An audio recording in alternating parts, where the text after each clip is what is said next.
This is vision magazine June of 2020 और इसमें environment चल रहा है। इन्वायरमेंट का 5.8, 5.9, 5.10 करना है। 5.8 करेंगे। इसमें जो टॉपिक है कोविड-19 biomedical waste management. Biomedical waste के बारे में मैनेजमेंट करना है। CPCB ने बताया कि उन्होंने इससे संबंधित कोई गाइडलाइंस दी है, वही चीज़ बताई गई है सेंट्रल पोल्यूशन कंट्रोल बोर्ड ने। तो ये सारे टॉपिक है।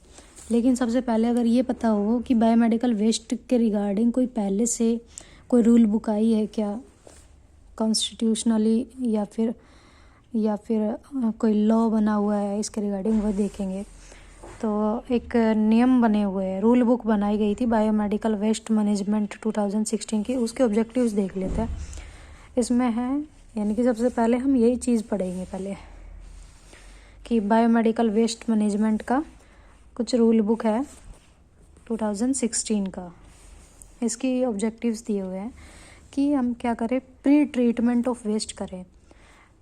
पहले उस वेस्ट का ट्रीटमेंट कर ले, उसको मतलब निपटान बोलते हैं, निपटान करना पूरी तरह से उसको माइक्रोबायोलॉजिकल वे में माइक्रोबायोलॉजिकल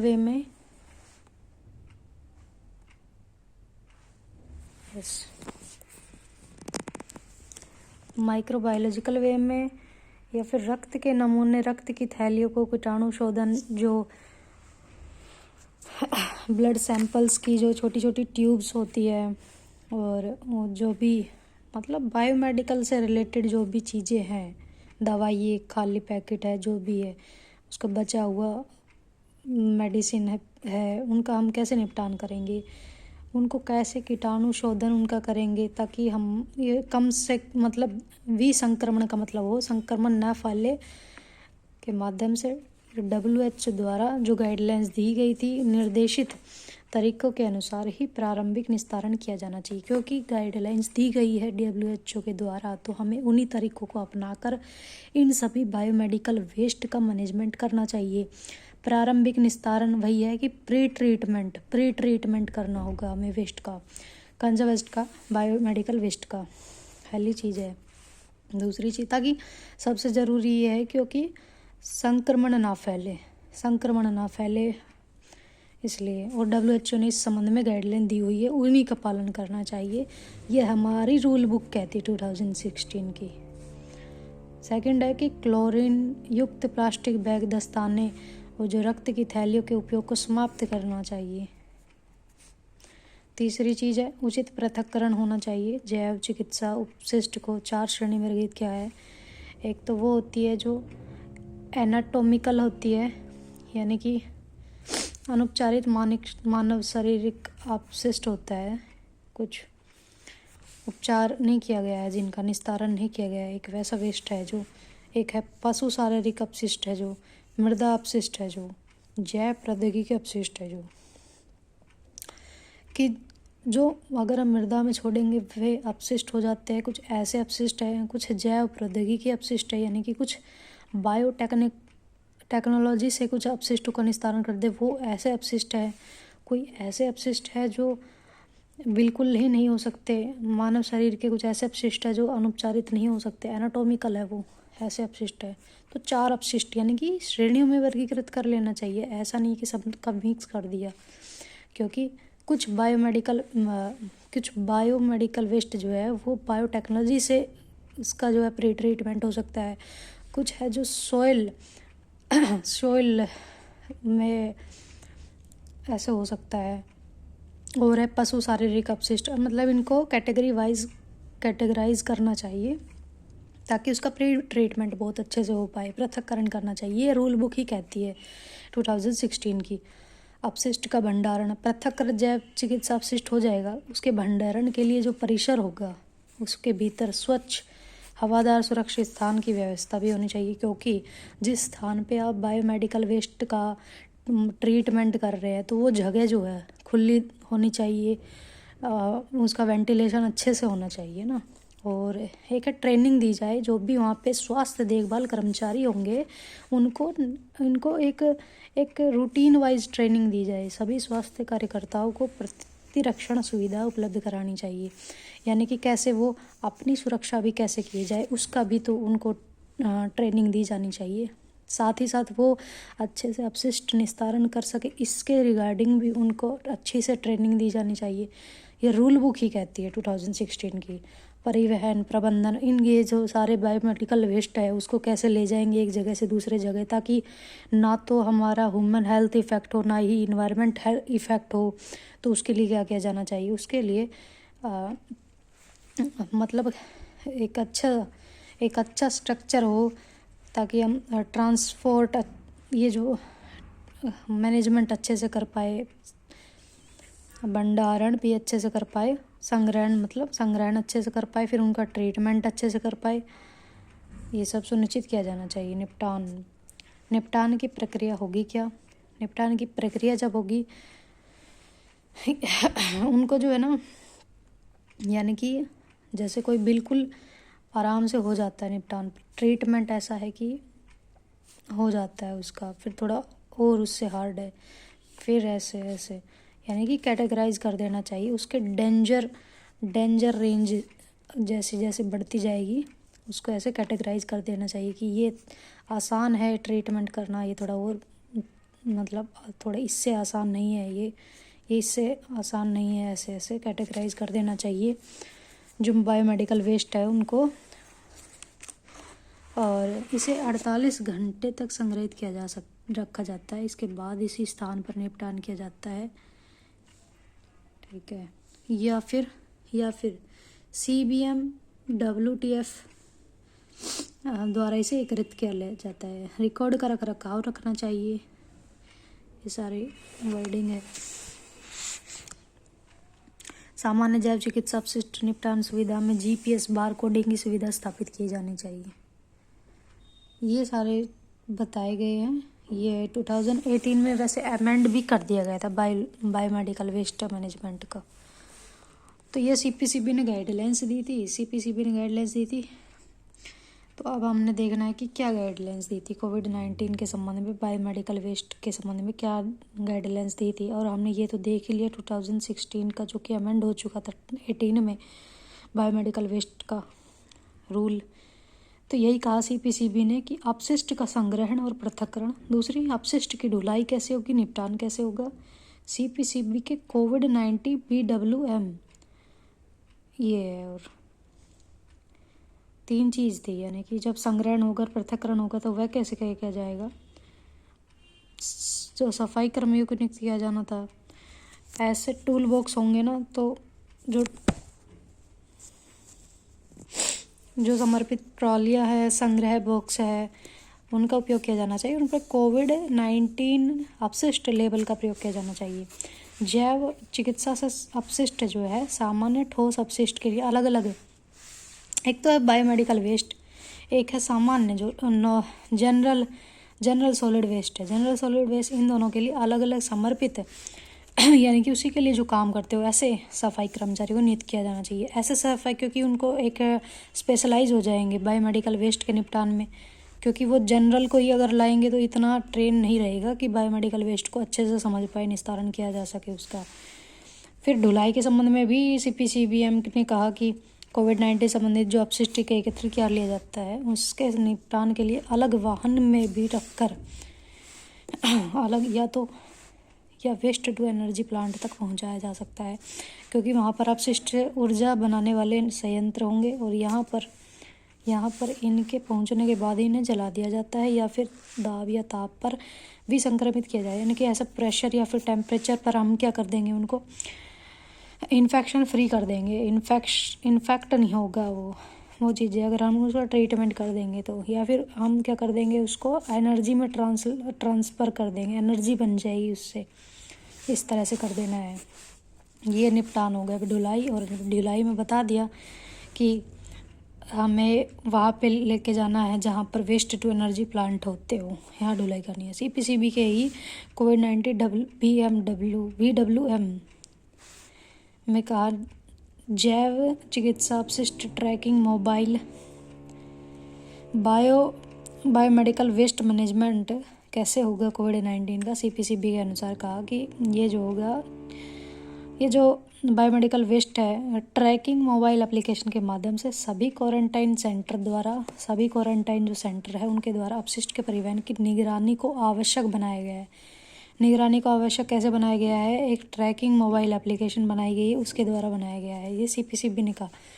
नोडल अधिकारी की भूमिका भी होगी इसमें। अस्पताल के जैव चिकित्सा अपशिष्ट प्रबंधन के लिए नामित प्रशिक्षित नोडल अधिकारियों को संक्रमण से बचाव के उपाय के विषय में अपशिष्ट संचालक के प्रशिक्षण को उत्तरदायी, यानी कि अब जो इसको रेगुलेट कर रहा है पूरे वहाँ के इलाके को, मान ली क्वारंटाइन सेंटर में कोई वहाँ का अधिकारी रहता है तो उस नोडल अधिकारी को जिम्मेदारी होगी कि वह उसका निपटान कैसे कराता है, उस वेस्ट का कैसे निपटान कराता है। तो उनको भी कहीं ना कहीं ट्रेन किया जाना चाहिए, उनको भी ट्रेन किया जाना चाहिए कि वह ट्रेनिंग दे सफाई कर्मचारियों को।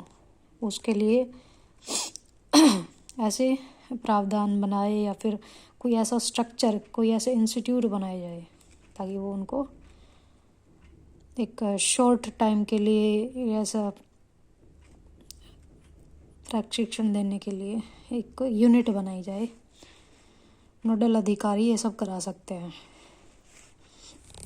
फिर चुनौतियाँ भी तो आ जाती है कुछ इसके निपटान में, वह है स्वास्थ्य जोखिम है, अपशिष्ट पृथक्करण सुविधा का अभाव है बड़ी मात्रा में, क्योंकि अपशिष्ट उत्पन्न होता है तो ये भी एक बड़ी चुनौती है। और सीमित निपटान क्षमता है हमारे, अगर पर्सनल सिक्योरिटी इक्विपमेंट्स देखें तो उनका हर तरह से उपयोग किया जाता है।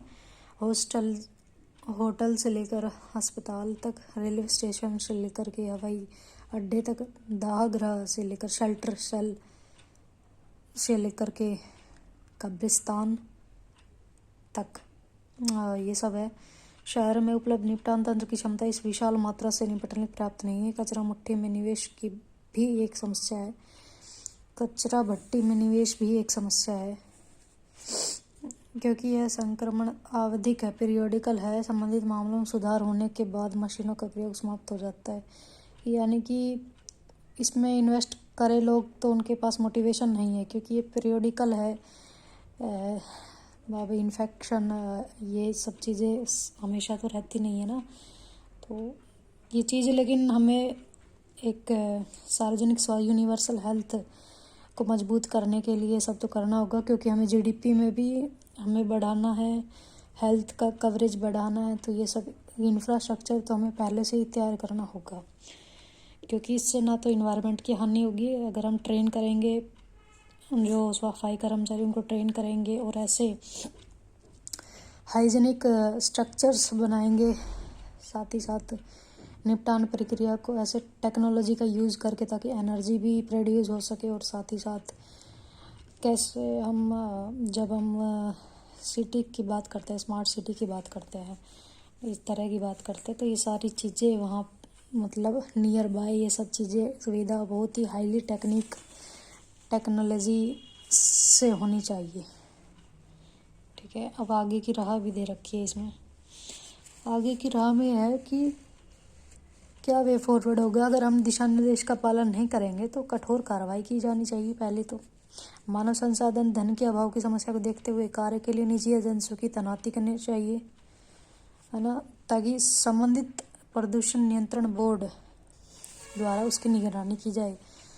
और सबसे ज़रूरी तो अपशिष्ट का पृथक्करण करना चाहिए। वेस्ट हुआ है तो हमने उसको कैटेगराइज कर देना है, ज़्यादा हैजार्ड है या उससे कम हैजार्ड है या नॉर्मल है, उसके अकॉर्डिंग। अब कोई दवाई मतलब बची हुई लेकिन आउटडेटेड हो गई, वो कितनी हैजार्ड है। या फिर हमने एक कोविड-19 के पेशेंट का जो सैंपल लिया है और उसके जो इक्विपमेंट उसने यूज़ किए थे वो ज़्यादा हैजार्ड है। इस तरह से हैजार्डनेस की कैटेगरी वेस्ट की बनानी होगी, क्योंकि हमारे सिक्योरिटीज़ हैं, हमारे सिक्योरिटी उपाय पर जनता में जागरूकता बढ़ाने के लिए सूचना शिक्षा संचार अभियान अग्रिम पंक्ति अधिकारियों की सुरक्षा सुनिश्चित करने के लिए प्रयास किया जाना चाहिए। क्या समझे? जागरूकता बढ़ाने के लिए सबसे इम्पोर्टेंट तो यही है ना कि हमें इंफॉर्मेशन, एजुकेशन, कम्युनिकेशन, ये सारे एक कैंपेन चलाना होगा ताकि एक एक फर्स्ट लाइन ऑफ क्या बोलते हैं अधिकारियों की सुरक्षा सुनिश्चित करने का भी प्रयास करना होगा। ठीक है, अब 5.9 में है topic CBAT 2030 project. CBAT 2030 project, पहले तो ये देखना होगा सीबैट 2030 प्रोग्राम है क्या, परियोजना क्या है, प्रोजेक्ट क्या है। और ये ना हाल ही में शोधकर्ता ने सीबैट 2030 प्रोजेक्ट के तहत संपूर्ण महासागरीय तल के 1/5 हिस्से के मानचित्रण संबंधी कार्य को पूर्ण कर लिया। ठीक है, मानचित्रीय संबंधी कार्य को 1/5 हिस्से को, महासागरीय तल को ही ये सीबैट कह देते हैं, सीबैट कह देते हैं। तो वो 2030 प्रोजेक्ट हमारा है क्या, वैसे सीबैट 2030 प्रोजेक्ट जापान की एक एनजीओ है, निप्पॉन फाउंडेशन और general mathematic chart of the nation, general mathematic chart of the ocean का एक समन्वित प्रयास है। किस किस का, एक एनजीओ है जापान का निप्पॉन, और है general biometric chart of ocean का एक समन्वित प्रयास है जापान के ही। इसका जो एम है वो क्या है कि जो तल है, महासागर का जो तल है बैथमेट्रिक, यानी कि बैथल जोन जो है ना, बिल्कुल तल जो है, सीबैट जो है, उसके डाटा को एकत्रित करना है ताकि 2030 तक विश्व के महासागर के तल के एक निश्चित हिस्से को मानचित्रण किया जा सके, सभी के लिए उपलब्ध कराया जा सके। और ये मानचित्रण नहीं, मतलब इतने अगर हिस्से का 1/5 हिस्से का अगर हम मानचित्रण कर लेंगे तो फिर ये क्या होगा कि सभी के लिए, मतलब एक प्रोजेक्ट रखा गया है कि 2030 तक हम इसको फिर सभी के लिए उपलब्ध कराया जा सके, ऐसा ये एम है। क्योंकि बहुत सारी चीज़ें फिर आसान हो जाएगी। बैथोमेट्री वस्तुतः समुद्र तल के आकार और गहराई की माप है। अच्छा, बैथोमेट्री क्या होती है, समुद्र तल के आकार की और गहराई की एक माप है। अब जो सीबैट 2030 परियोजना है 2017 में ये यूनाइटेड नेशन ओशन कॉन्फ्रेंस हुई थी के दौरान प्रारंभ किया गया था। ये जो सीबैट 2030 प्रोजेक्ट है इसे 2017 में यूनाइटेड नेशन ओशन कॉन्फ्रेंस के दौरान प्रारंभ किया गया था। फिर है कि संयुक्त राष्ट्र के जो SDG 14 है, SDG 14 में ही क्या था कि भाई SDG 14 का लक्ष्य भी पूरा होगा क्योंकि मानचित्रण कर लेंगे तो 1/5 का। यही सीबैट 2030 है कि हमें 1/5 महासागरीय तल का मानचित्रण करना है और ये सभी को उपलब्ध कराना है। जापान की फाउंडेशन निप्पॉन फाउंडेशन एनजीओ है और एक है जनरल ये था general mathematic chart of the nation, इनका संयुक्त प्रयास था। फिर हमारा ये SDG 14 भी इसमें इसकी हेल्प करता है, इस पर बल देता है कि SDG 14 कहता है UN का महासागर हुआ, समुद्र हुआ, समुद्री संसाधन हुआ, उसके संरक्षण के लिए। तो SDG 14 क्या कहता है, याद रखना है। SDG कहीं भी महासागर से रिलेटेड कुछ चीज़ें आती है तो ये कोट कर देना चाहिए कि महासागर और समुद्री सुरक्षा, मतलब संसाधन के जो मतलब महासागर के जो भी रिसोर्सेज है हमें उसका क्या करना है, हमें उनका कंजर्व करना है और उसका सस्टेनेबल यूज़ करना है, उस पर बल देता है। तो कहीं ना कहीं अगर ये मानचित्रण करेंगे तो काफ़ी हेल्प मिलेगी, रिसोर्सेज कहाँ क्या है, कैसे वितरित है, ये सब चीज़ें पता चल जाएगी। 2030 सीबैट परियोजना के अंतर्गत 4 क्षेत्रीय और एक केंद्रीय वैश्विक केंद्र शामिल है, यानी कि 4 क्षेत्रीय केंद्र शामिल है और एक जो है यूनाइटेड किंगडम में है वैश्विक केंद्र शामिल है। अच्छा, जनरल पैथोलॉजी ओशन क्या है, general mathematic chart of ocean, general mathematic chart of ocean है क्या, ये भूवैज्ञानिकों, जियो साइंटिस्ट जो है हमारे, हाइड्रोग्राफर्स जो वाटर सर्वे करते हैं उसका एक अंतर्राष्ट्रीय समूह है।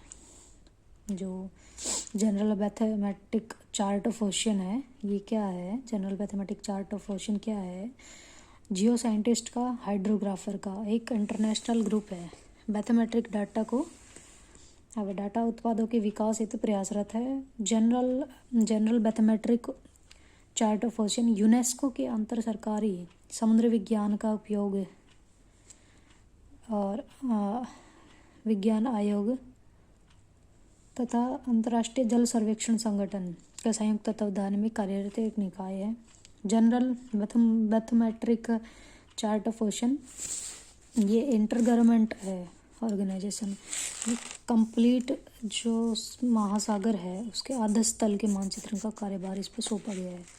ठीक है, और ये लाभ तो देखिए बहुत सारे होंगे, बहुत सारे लाभ होंगे। समुद्र तल के आकार के मापन पर विशेषकर परिसंचरण महासागर का कैसा होगा ये समझने में मदद मिलेगी। साथ ही साथ जब परिसंचरण मौसम का भी बताएगा, मौसम के पैटर्न को बताएगा, समुद्री ज्वार तलछट के अफवाह को बताएगा, संसाधन के अन्वेषण को बताएगा, ये सब चीज़ें बताएगा। हमारे वातावरण, हमारे जो वर्तमान भविष्य की खाद्य आपूर्ति की सुविधा है, हम अगर क्योंकि संसाधन देख लेंगे हमें पता रहेगा खाद्य आपूर्ति की सुविधा और समुद्र तल के आकार का मापन, समुद्री पारिस्थितिक तंत्र, समुद्री जीवन से संबंधित हमारी समझ को मजबूत करेगा।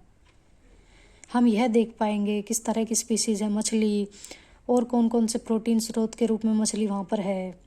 जलवायु परिवर्तन के संबंध में वैज्ञानिकों की समझ को बेहतर बनाएगा। कैनोइड्स जो होते हैं समुद्र में और समुद्री ज्वालामुखी जो समुद्री तल की विशेषताएं बताएंगी, है ना। और समुद्री जल के जो ऊर्ध्वाधर मिश्रण है, ऊर्ध्वाधर में तो मतलब होता है कि लेयर जो बन जाती है और बोलते हैं कि डेड जोन बन जाते हैं, वो सब चीज़ें जो पता चलेगी इन्हीं से पता चल जाएगी, मानचित्रण से पता चल जाएगी। सब महासागरीय धाराएं जो हैं, समुद्री जल स्तर में वृद्धि के ऊपर भी रिसर्च को और बढ़ावा देगा और अच्छे से पता चलेगा। ओशन का जो सर्कुलेशन, ज्वार भाटा जैसी प्राकृतिक आप घटनाएं जो होती है और ज्वार भाटा और ओशन सर्कुलेशन की और जैविक हॉटस्पॉट को समझने में सहायक है। यानी कि जो भी ओशन से रिलेटेड रिसोर्स हो गया या फिर उसकी एक जियोमेट्रिक हो गई, ये सब चीज़ें समझने में मदद मिलेगी। जैसा कि एक पूर्व मानचित्रित समुद्र तल ने 2011 में जापान के तोहोकू भूकंप के दौरान पुनर्गठित बल के नियोजन में सहायता दी। यानी कि देखिए ना, आपदा को सूचित कर देंगे पहले ही कहीं ना कहीं मानचित्रित अगर कोई जगह है समुद्र तल की। समुद्र तल का मानचित्रण हो जाने से प्राकृतिक आपदाओं में विशेष रूप से लाभ मिलेगा। साथ ही साथ संसाधनों को खोजने में, साथ ही साथ जो भी हमारे जियो साइंटिस्ट हैं उनको हेल्प मिलेगी और सब चीज़ें अच्छे विस्तार से समझने में, खाद्य सुरक्षा भी अच्छी मजबूती आएगी। विश्व को नीतिगत निर्णय लेने के लिए सशक्त बनाएगा, क्योंकि हम ओशन का एक सस्टेनेबल यूज़ करेंगे, जो कि 14 को SDG 14 को अच्छा बनाएगा। SDG 14 के लिए एक नेतृत्वकारी भूमिका निभाएगी। ये चीज़ें, ये पहल जो की है निप्पॉन ने और general Bethel chart of ocean ने, ये सब चीज़ें। ठीक है, फिर 5.10 है India's first lichen park. India का पहला लाइकेन पार्क बनाया गया है, स्थापित किया है इसको। कहाँ पर ये है? उत्तराखंड वन विभाग द्वारा राज्य के पिथौरागढ़ जिले के मनुष्यारी में। ठीक है, इस पार्क को लाइकेन के संरक्षण, सुरक्षा, उनकी कृषि करना सबसे ज़रूरी है। उनका हम क्या करेंगे? एग्री करेंगे उनकी, लाइकेन एग्री लाइकेन एक नई चीज़ होगी, काफ़ी हेल्प मिलेगी इससे। इसके महत्व के संबंध में स्थानीय लोगों के मध्य जागरूकता उत्पन्न करने के लिए ये स्थापित किया है कि जागरूक किया जाए लोगों को, लोग इनकी खेती करें, इनके संरक्षण करें। विश्व में लाइकेन की 20,000 से अधिक प्रजातियां पाई जाती है। भारत में इनकी 2,714 प्रजातियां पाई जाती है। उत्तराखंड में 6,000 के लगभग प्रजातियां पाई जाती है। लाइकेन क्या है? लाइकेन एक कंपोजिट ऑर्गेनिज्म है जो कवक के तंतु के साथ शैवाल मतलब कवक के तंतु के साथ ये